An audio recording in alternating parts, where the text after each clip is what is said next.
인도를 잘하셨고요.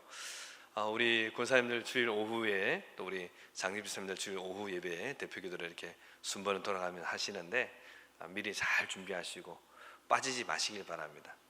혹시 빠지시게 될 상황이 생기시거든 저한테 말씀하셔서 다음 주 기도 나가니까 빠지지 않도록 그렇게 힘써 주시면 감사하겠습니다. 고린도전서 우리 강해 말씀 오랜만이죠. 거의 한 달하고 2주 만에 지금 이제 고린도전서 말씀을 전하게 되었습니다. 그 동안에 성탄절 행사도 있었고 또 우리 정권위원 위원장님도 오셨고 연말도 있었고 여러 가지로 분주했었습니다. 오늘 이제 1월 셋째 주에 한 달 한 2주 만에 고린도전서 이 9장의 말씀으로 함께 말씀을 나눌 때에 은혜가 있는 시간 되시길 주의 이름으로 축복합니다. 아멘. 좀 따뜻하죠? 좀 꺼도 될 것 같습니다. 노 전사님, 보통 점심 드시고 나면 약간 졸리시죠?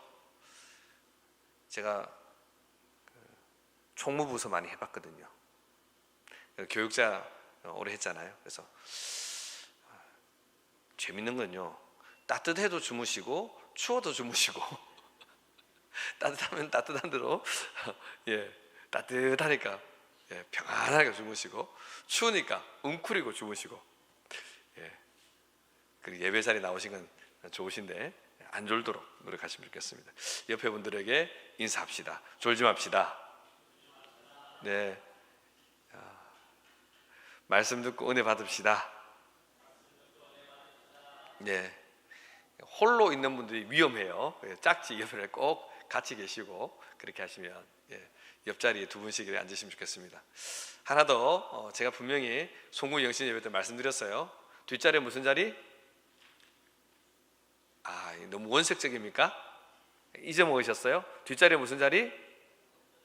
똥자리. 대답을 하셔야 됩니다. 뒷자리 무슨 자리? 똥자리. 몸이 아프셔가지고 나는 이 따뜻한 온풍기 열기를 쬐야 합니다 하시는 분 말고는 웬만하면 3분의 2 지점 앞으로 오시기 바랍니다. 우리 부흥사 목사님들이 한 말이 있어요. 저도 어릴 때 엄마 손잡고 이래저래 좀 다녔습니다. 저보다 더 심한 분들이 계시더라고요. 기도원파. 엄마 손잡고 아빠 손잡고 기도원 가신 그런 분도 있더라고요. 저보다 나이가 조금 더 있는 분들이 그러시던데 그렇습니다. 앞자리로 앉으시면 좋겠습니다. 우리 말씀 보십시다. 오늘 우리가 함께 읽은 이 본문의 말씀 앞선 4절에서 사도 바울은 자신이 먹고 마시는 자유로운 권리에 대해서 언급합니다. 당시 복음을 전하는 사도들 뿐만 아니라 복음 전파자들은 교회에서 교사라 인정받는 사람들은 교회 공동체로부터 음식을 먹고 마실 권리가 있었습니다. 마치 지금 이 시대의 목회자들이 교회에서 그 생활을 책임져 주는 것처럼 그 당시의 사람들도 그렇게 복음 전파자들을 대우했습니다. 그래서 베드로나 요한과 같은 사도들은 기도와 말씀에 전무하면서 복음을 전파합니다. 그러다 보니까 교회에서는 그 사도들이 온전히 그 일을 행할 수 있도록 지원을 했어요. 하지만 사도 바울은 아니었습니다. 사도 바울은 그것을 거부합니다. 그는 스스로 텐트를 만들면서 장막을 만드는 것을 통하여서 비용을 충당하고 그래서 복음을 전파합니다. 우리가 이것을 자비량 선교라고 부르지요. 그 일을 행하였습니다. 그래서 사도 바울은 교회를 세우고 선교를 함에 전도를 함에 있어서 교회의 도움을 받지 않습니다. 교회에서 책임지는 것을 그는 거부합니다. 자기 자신이 가진 권리가 있었지만 그 권한과 권리를 사용하지 않습니다. 그래서 앞선 4절부터 6절까지의 말씀 보게 되면 사도 바울이 말하는 것이 내가 그런 권리가 없겠느냐라고 말합니다. 베드로와 사도 요한이 권리를 가졌던 것처럼 동일하게 사도인 나도 그 권리가 있다라는 것입니다. 나는 그런 권리가 없는 것이 아니라 나도 그런 권리가 있다라고 말하는 것입니다. 자, 그런데 사도 바울은 왜 그 권리를 주장하지 않을까요? 앞선 12절 말씀 우리 같이 읽겠습니다. 12절입니다. 시작. 그러나 우리가 이 권을 쓰지 아니하고 범사에 참는 것은 아멘. 그가 이 권리를 쓰지 않고 또 계속해서 참고 있는 그 이유는 예수 그리스도의 복음이 복음으로 나타나기 위하여서, 복음을 올바르게 전하게 하기 위하여서, 복음을 들은 사람들이 이것을 진정 복음으로 느낄 수 있도록 하기 위하여서 그 권리를 사용하지 않았다는 것입니다. 그래서 15절 말씀 보십시오. 그러나 내가 이것을 하나도 쓰지 아니하였고 또 이 말을 쓰는 것은 이같이 하여 달라는 것이 아니다 라고 말합니다. 누구든지 내 자랑하는 것을 헛된 대로 돌리지 못하게 하려 합니다. 마치 이 권리를 주장하지 않는 이것이 자신의 자랑처럼 느껴지게 이야기합니다. 그런데 이 자랑은요, 내가 교회에서 받을 권리가 있는데 그거 내가 거부하는 거, 내가 이런 거다 하고 자랑하는 그런 자랑이 아니에요. 이 자랑은 무엇이냐면 바로 복음을 전파하는 것, 내가 복음 전파에 진심입니다 라는 이것을 자랑하고자 하는 것입니다. 사도 바울이 평생에 자랑하길 원했던 것, 그것은 자기를 변화시키고 자기를 살리고 자기를 바른 길로 인도한 이 복음을 바르게 전하는 것, 이것이 나의 자랑거리다 라고 말하는 것이죠. 그러면서 이것이 자랑일 뿐만 아니라 복음을 전하는 것은 부득불할 일이다 라고 말합니다. 부득불할 일이다, 이것을요 새 번역 성경에서는 나는 어쩔 수 없이 그것을 해야만 합니다, 어쩔 수 없이 라고 말합니다. 공동번역에서는 그것은 내가 마땅히 해야 할 일이기 때문입니다 라고 말합니다. 마땅히 해야 될, 그러니까 부득불해야 되는 일이다 하는 것은 마땅히 해야 되는 일이고 정말 어쩔 수 없이 해야 되는 일이다 라는 것입니다. 왜 그러면 이 일을 마땅히 해야 되고 부득불해야 되느냐, 왜 어쩔 수 없이 해야 되느냐, 그 이유는요 갈라디아서 2장 8절 말씀입니다. 우리 같이 한번 읽어볼까요? 시작. 베드로의 교회 역사하사 그를 할례자의 사도로 삼으시니가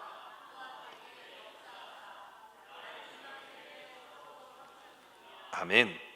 베드로에게 역사하셔서 베드로를 참으로 유대인들을 위한 사도로 세워주신 것처럼 나를 이방인의 사도로 세워주셨기 때문에 내게 복음을 전하는 것은 당연히 해야 되는 것이다, 부득불해야 되는 것이다, 이 복음을 전하는 것은 마땅한 일이다 라는 것입니다. 이쯤 되면 우리 이제 학생들이 마음이 약간 무거워지죠. 학생들은 마땅히 뭐 해야 된다고요? 공부를 해야 됩니다. 대답을 안 하는군요. 나는 예체능이에요 이렇게 그렇게 말씀하시면 안 돼요. 제가 보니까 예체능 없어요. 여기 5명.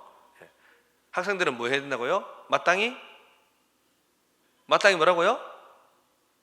대답을 안 하네. 너희들이 대답 안 하면 못 넘어가는 거야.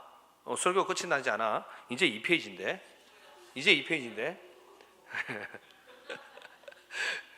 저 김가은은 자기 아빠의 성향을 잘 알고 있거든요. 그래서 이제 얼른 공부라고 대답하죠. 학생은 마땅히 공부해야 됩니다.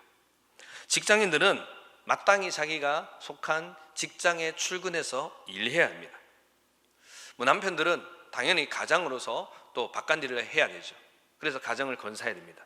주부들은요, 마땅히 가정의 안살림을 책임져야 합니다. 가족들을 위해서 식사를 준비하고 청소하고 빨래하고, 이것이 죄송하지만 주부의 마땅한 일입니다. 이제는 이제 맞벌이를 하니까 이제 남편 또 신랑, 남편, 아내, 신랑 신부가 서로 나눠서 하는 일이 있긴 하지만 본래적으로는 어떻습니까? 남편이 바깥일을 하고 아내가 아내 일을 하고, 그렇죠. 주부는 그 일을 마땅히 하는 것입니다. 농부는 계절에 맞춰 땅을 갈고 물을 대고 모를 심고 병충해를 방제하고 약을 치고 곡식을 거두어야 합니다. 다 해놓고 곡식 안 거두면 수확이 기쁨이 없어요. 곡식을 거두는 것까지, 열매를 거두는 것까지 행해야 수확의 기쁨을 누릴 수 있습니다. 이것이 농부의 마땅한 일이죠. 작은 텃밭을 갖고는 우리 성도님들 분명히 이것을 기억할 것입니다. 그런데 이것은 우리 일상만이 아닙니다. 교회의 직분도 그렇습니다. 왜 자꾸 목사님 직분 이야기합니까? 이렇게 생각하지 마시고 말씀이 그래요. 예. 말씀이 그래서 제가 말씀드린 겁니다. 교회 직분도 마찬가지입니다. 목사의 직무, 교회 정치 41조입니다. 제 얼굴 띄지 마시고 잘 보십시오. 읽어볼까요? 목사의 직무 1번 시작. 교인을 위하여 기도하고 2. 하나님의 말씀을 봉독하고 설교하고 3. 찬송을 지도하고 4. 성례를 거행하고 5. 하나님의 사자로서 축복하고 6. 교인을 교육하고 7. 교인을 신방하고 8. 장로와 협력하여 지휘권을 행사하는 일. 여러분, 이게 목사가 할 일이에요. 잘 안 보이시겠지만 그래서 앞자리가 금자리예요. 뒤에 가지 마세요. 안 보입니다. 제가 뒤에 가니까 한 번 더 띄워주세요. 잘 안 보입니다. 저게 목사가 할 일이에요. 저게 목사가 마땅히 해야 될 일입니다. 성도를 위해서 기도하고 하나님 말씀을 봉독하고 설교하고 성도를 위해서 기도하고 성례를 거행하고 성창식 집례하는 거, 그리고 세례식을 하는 거, 이게 성례거든요. 성례식을 거행하는 거, 사람을 볼 때마다 축복하는 거, 성도들 보고 우리 같이 공부합시다 교육하는 거, 교인을 신방하는 거, 그리고 장로와 협력하여서 치리권을 행사. 목사님은 치를 좋아하는 거 아니요. 오해하지 마십시오. 그게 아니고 교회를 교회되도록 하기 위해서 하는 거예요. 그거예요. 저게 목사의 직무입니다. 저것이 목사가 마땅히 해야 될 일인 것입니다. 자, 그러면 장로의 직무는 뭘까요? 여러분, 제 이야기 아닙니다. 교단 헌법에 나와 있는 내용입니다. 교회 정치 66조에 나와 있습니다. 다시 한번 띄워주십시오. 장로의 직무 시작. 1. 목사와 협력하여 행정과 권징을 관리하는 일. 2. 교회의 영적 상태를 살피는 일. 3. 교인을 신방, 위로, 교훈하는 일. 4. 교인을 권면하는 일. 5. 교인들이 설교대로 신앙생활을 하는 여부를 살피는 일. 6. 언약의 자녀들을 양육하는 일. 7. 교인을 위해 기도하고 전도하는 일. 8. 목회에 필요한 제반사항을 목사에게 상의하고 돕는 일. 계속 띄워주세요. 여러분 보세요. 저게 장로의 직무예요. 제가 지난주에 어떻게 장로가 되는지에 대해서 설명을 쭉 했습니다. 6개월 동안 교육받는다고 했죠. 피테가로 끝나는 게 아니에요. 선출돼가지고 이분이 3분의 2가 넘었으니까 이제 우리 교회 장로님 됩니다. 아니에요. 그렇게 선출되고 나서 6개월 동안 공부를 하고 교육을 한다 했잖아요. 그리고 시험 쳐야 돼요. 시험 쳐가 합격을 해야 이제 임직식이나 취임식을 하고 되는 거예요. 그런데 그 과정 속에 공부하고 배울 때에 일반 서리 집사님이나 장립 집사님들이 이제 장로가 되기 위해서 장로의 직무가 뭔가를 배우는 거예요. 이걸 배우는 거예요. 이거예요. 목사와 협력해서 행정과 권징을 관리하는. 놀랍게도 이게 1번이에요. 여러분, 장로가 하는 일 첫 번째가 뭐냐면 목사와 협력하는 거예요. 어떤 분들은요, 장로가 되면 이제 목사님이 저 모든 목회를 내가 브레이크 아닌 브레이크를 걸어봐야지, 이렇게 생각하시는 분들이 틀렸어요. 여러분, 그건 다른 게 아니라 틀린 거예요. 우리 교단 헌법이 저렇게 말하고 있어요. 목사와 협력을 하는 거예요. 목사가 어떤 일들을 하면 같이 협력하는 거지 브레이크 걸으라고 하는 거 아니에요. 여러분, 착각하지 마세요. 그리고 행정도 누가 하느냐? 장로님들이 같이 하는 거예요. 물론 이제 교회가 커지면 부목사들이 많아지고 강도사가 있고 이러니까 또 더 많아지면 어떻습니까? 교회 사모를 두는 거예요. 그래서 교회 행정 전반들을 나누어 가지고 사모원들이 할 행정이 있고 또 목사가 할 행정이 있어요. 나눠서 하는 거예요. 또 더 큰 교회는 사모원 한 명만 되지 않아요. 사모원을 2명, 3명 두고 그 위에 사무장을 둬요. 보통 사무장은 이제 장로로 은퇴하신 분들, 이런 분들이 있어요. 그렇게 하는 거예요. 그리고 보세요. 장로님들이 뭐 하냐면 교회의 영적 상태를 살피는 거예요. 그러고 나서 뭐 할까요? 1번이에요. 우리 교회 분위기가 요즘 목사님 이런 것 같습니다 하고 목사님께 고자질을 하는 게 아니고 같이 협력해서 목사님 요즘 분위기가 좀 이런 것 같아요. 뭐예요? 3번. 교인을 신방하고 위로하고 교훈하는. 제가 소식을 듣고 저 김 집사 찾아가 보니까 김 집사 상황이 이렇습니다. 목사님 좀 더 신경 써주시고 목사님 찾아가 신방도 좀 해주십시오. 뭐 아까 목사의 직무 중에서 교인을 신방하는 일이 있었잖아요. 예, 그거예요. 장로님들이 하실 일이 저거예요. 그리고 더 나가서 보십시오. 교인을 권면하는 거 누가 하는 일입니까? 장로가 하는 거예요. 1차적인 직무가 누가 했느냐? 교인을 권면하는 일은 장로에게 하는 거예요. 그래서 제가 지난번에 말씀드렸죠. 고린도서 강의하면서 어떤 일로 인해서 뭐 교회에 무리를 일으켰거나, 제가 이때는 워딩을 이렇게 하지 않았습니다. 어떤 일들을 있을 때는, 그러면 권면해야 될 일이 있을 때는 어떻게 한다고요?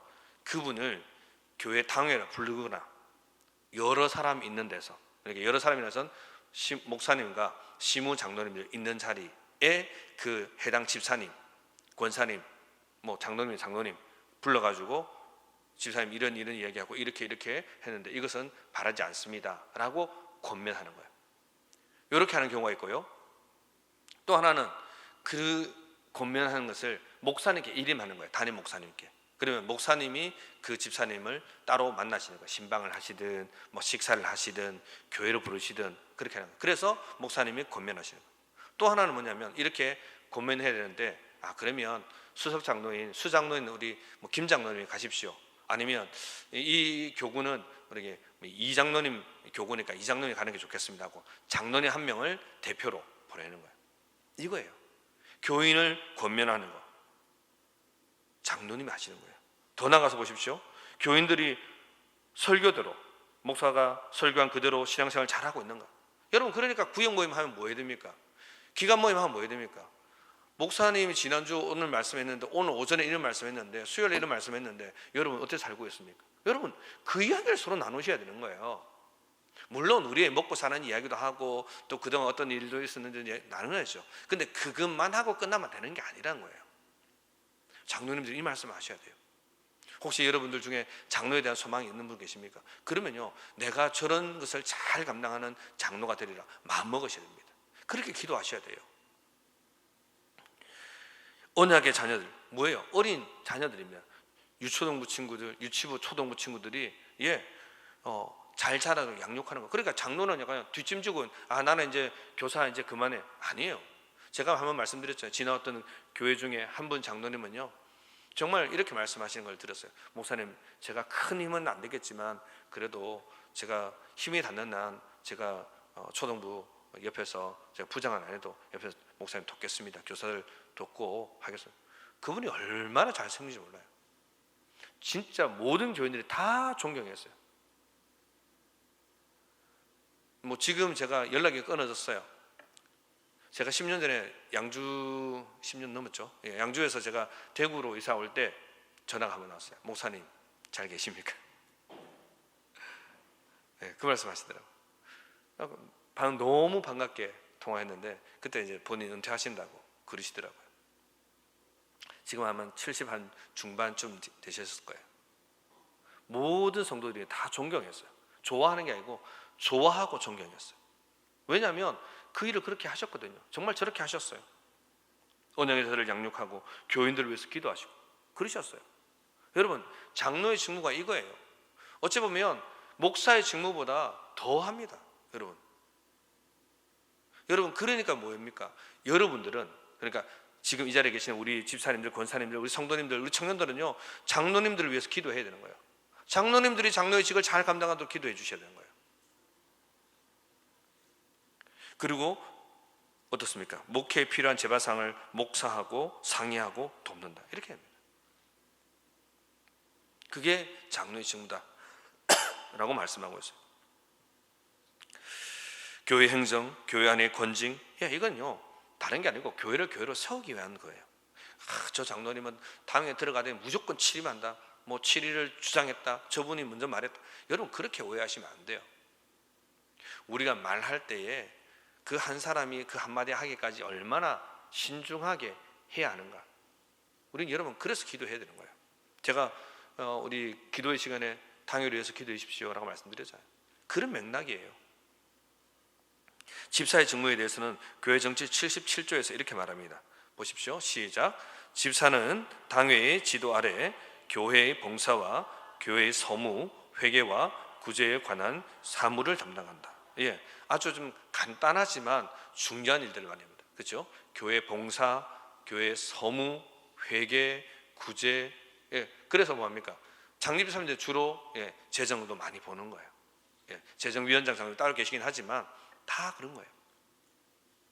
구제하는 일. 그래서 위원회가 초청되면요, 대부분 위원회의 장로님들이 계시는 데가 있지만 위원회 위원장들은요 대부분 장립집사들 혹은 경우에 따라서 권사님들이 되시는 거예요.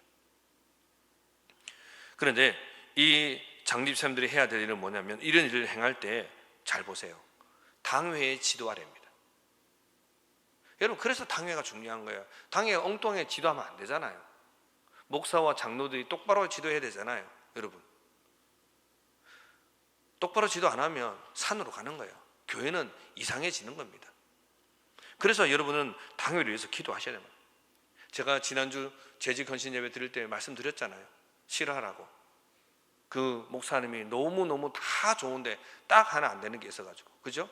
그럴 때 그 장로님들, 장립사님들이 어떻게 했는가 말씀드렸잖아요. 어떻게 했습니까?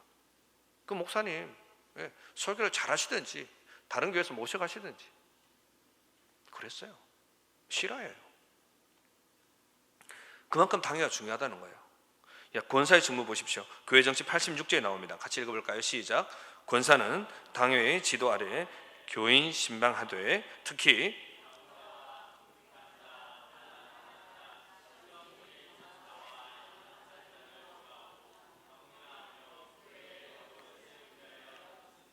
아멘. 네.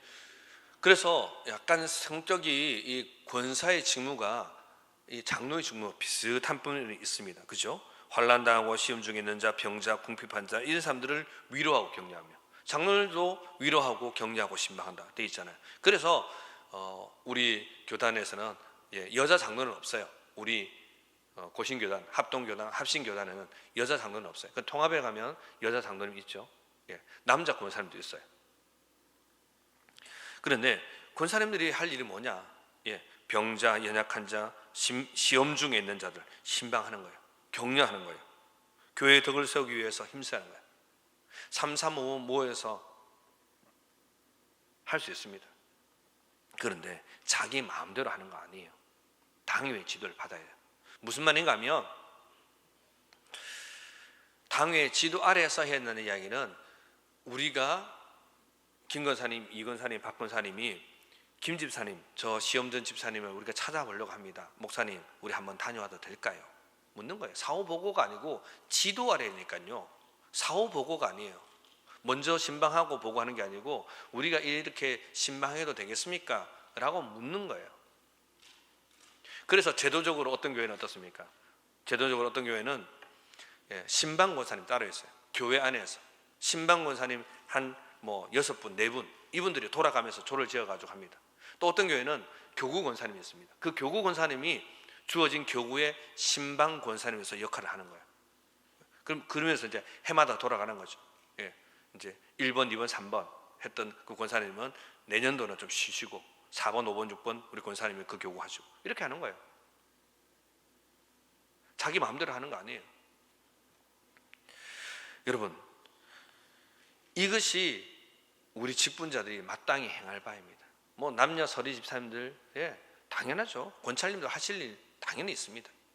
마땅히 행하는 것입니다. 여러분, 사도 바울은 지금 이방인의 사도가 되고 나서 하나님께서 부르신 그 부름에 따라서 복음을 전하고 있죠. 이건 자신이 결정해서 한 것이 아니죠. 하나님께서 세워주신 거죠. 그래서 하나님께서 세워주신 것이기 때문에 마땅히 행할 것이고 부득불해야 될 것이라고 말하는 것입니다. 그래서 이것을 전함에 있어서 나는 자랑할 것이 없다라고 말합니다. 설령 내가 자비랑으로 선교한다 할지라도 나는 그것은 하나님이 날 불러주셨기 때문에 하는 것이 나를 내세우는 것이 아니다. 이것은 당연히 마땅히 하는 것이다. 이것이 나의 직무다라고 말하는 것입니다. 심지어 이렇게 if의 이야기를 합니다. 17절에 보면 이렇게 말하죠. 내가 내 임의로 이것을 행하면 상을 얻으리냐, 임의로 아니한다 할지라도 나는 직분을 맡았노라. 이 임이라는 것을 개역개정 성경에서는 자의로라고 말합니다. 내 스스로 그냥 내 생각에 내 자의로 이 일을, 이 복음 전파를 행했으면 하나님께서 상을 주시겠지만, 내 자의로 하지 않는다 할지라도 내가 이것을 행하는 것은 하나님께서 주신 직분이 있기 때문에, 이방인의 사도로서 그 직분을 맡았기 때문에 내가 당연히 하는 것이다, 마땅히 해야 되는 것이다, 어쩔 수 없이 하는 것이다 라고 말하고 있는 것입니다. 그래서 사도 바울은 어떻게 말합니까? 이렇게 복음을 전함에 있어서 어쨌거나 저쨌거나입니다. 저는 이렇게 표현합니다. 어쨌거나 저쨌거나. 22절 말씀 보십시오. 후반부에 보면 여러 사람에게 내가 여러 모양이 된 것은 아무쪼록 몇몇 사람들을 구원코자 함이니. 내가 어떤 모양으로든지 한 것, 율법 아래에 있는 유대인들에게는 나는 사실 율법 아래에 있지 않지만, 율법에서 자유하지만, 하지만 그들을 얻기 위해서, 그들에게 복음을 전하고 그들을 하나님 자녀 삼기 위해서, 구원 얻도록 하기 위해서 내가 율법이 있는 그런 모습으로 보여줬다. 율법 없는 이 이방인들에게는 나는 분명히 예수 그리스도가 주신 이 완전한 율법 아래에 있지만, 그러나 저들을 얻고자, 저들에게 복음을 전하고 그들을 구원시키고자 내가 그렇게 그들에게 다가섰다 라고 말합니다. 약한 자들에게는 또 약하게, 그죠? 이렇게 여러 모양의 사람들에게 여러 모양이 된 것은 어쨌든지 이 사람들이 구원 얻고자 합니다. 그렇습니다. 이것이 자기 자신이 마땅히 행해야 할 바라는 것입니다. 여러분, 우리가 직분자로 서 있습니까? 그러면 마땅히 행할 일을 해야 하는 것입니다. 저는 자랑이 아니고 제 실력 부족을 이야기합니다. 어제도 사실은 잠을 못 잤어요. 쌩쌩해 보이죠? 여러분들이 기도 많이 해주셔서 쌩쌩합니다. 저도 이랬으면 좋겠어요. 성경을 탁 펼치면 서론, 본론, 결론 딱 나오고 예화 축착 들어가고 보면 이렇게 오전 설교를 다 준비했으면 얼마나 좋겠습니다. 진짜 좋겠습니다. 그게 안 돼요. 저 실력이 없어요. 쳐다보고 기도하고 쳐다보고 기도하고 이 책 빼보고 저쪽 빼보고 다른 분들은 설교 어떻게 했는가 설교 들어보기도 하고 설교책은 설교 책이죠. 설교집을 쳐다보기도 하고 어떻게 접근해야 되는가 책을 보기도 하고 뭐 그래요. 왜 제가 이 말씀을 드리냐 하면, 물론 제가 체력이 얼만큼까지 돼서 할지 모르겠지만 제가 이걸 자랑하는 게 아니에요. 이게 제 직무니까. 목사는 성경을 봉독하고 설교를 해야 되는 사람이니까, 이게 제 직무니까 하는 거예요. 아내랑 한 이야기 하겠습니다. 제가 우리 교회 부임하고 나서 제가 진짜 제 입에서 나오는 이야기입니다. 거의 하루에 한 번씩 하는 이야기인데 제가 설교하는 게 아니고 하나님 은혜로 설교한다고 제가 맨날 그러고 있습니다. 이 설교하는 것 자체가 사실 쉬운 일이 아닌데, 일이라는 측면에서 접근하면 정말 쉬운 일이 아닌데 정말 하나님 은혜로 하고 있습니다. 여러분, 우리가 하나님께 주신 여러 가지의 직무를 맡으셨습니까? 그런데 그것이 우리가 마땅히 행해야 할 바입니다. 부득불해야 될 일이라는 거죠. 사도 바울은 지금 그 일을 이야기하고 있는 것입니다. 나는 이 일을 부득불하고 있다. 여러분들은 어떻습니까? 우리에게 그 말씀을 던지고 있습니다. 오늘 말씀 이렇게 좀 정리했으면 좋겠습니다. 아직 제가 원고가 절반도 안 되는데 이렇게 좀 마무리했으면 좋겠습니다. 여러분, 우리가 행해야 할 것은요 여러 가지가 많이 있어요. 우리의 지위와 위치, 상황이 다 다릅니다. 그런데 하나님께서 우리에게 부득불해라고 하는 일이 있어요. 가정에서도 또 교회에서도 사회에서도. 근데 그 부득불 행함에 있어서 우리가 예수 믿는 자로서 그리스도인으로서 우리를 불러주심에 부끄럽지 아니하게 마땅히 행할 것을 행하셨으면 좋겠습니다. 그럴 때 우리를 통하여서 하나님의 이름이 드러날 것입니다. 그럴 때 우리를 통하여서 하나님께서 영광을 거두실 것입니다. 우리가 이렇게 행함으로 해서 우리가 하나님께서 말씀하신 대로 참으로 세상 가운데 빛이요 소금으로 설 줄로 믿습니다. 이 사실을 기억하시고 주여 우리에게 부족하오나 우리가 마땅히 행할 일을 하게 하여 주옵소서. 주님 우리를 주장해 주십시오. 우리 그렇게 기도하면서 또 한 주간을 주의 은혜로 살아가시는 저와 여러분 모두가 되시길 주님의 이름으로 축복합니다. 아멘. 우리 함께 기도하십시다. 우리 소리 내어 기도합시다. 기도할 때 하나님, 내가